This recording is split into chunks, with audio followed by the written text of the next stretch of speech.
Decreasing an anterior pelvic tilt by activating the hamstrings can be a fun way to improve the body.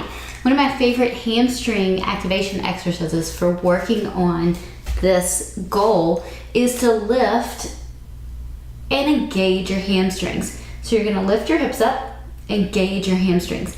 Now you can start here. This is just a easy version, or you can work on pulling a little further forward. Keep this to both legs. And then if you're feeling really sassy and feeling really good, you can work on pulling with one leg.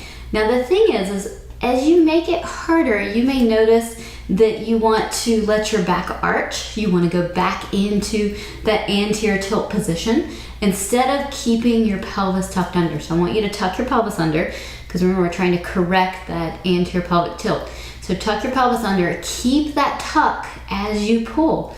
So don't let your back muscles take over for the exercise, all right? So we're trying to decrease some of those bad patterns. So here, you can start with both legs, keep that tuck. You can go into one, pulling, and see the difference for me. Do you have one hip that feels like, oh wow, yeah, this hamstring's so super strong?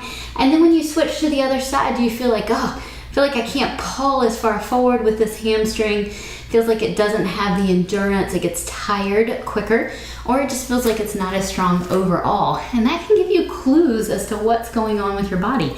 So if you're having some hip pain or some SI joint pain, and you've got one hamstring that's really doing a lot of work, and you have another hamstring that is not doing a lot of work, then we want to encourage the hamstring that's kind of taking a little vacation to get on board and do more work. So then you're just going to want to do double on that side so that we can get those hamstrings going and we can work on decreasing that pelvic tilt, having great support from the hamstrings, and evening out that left to right side.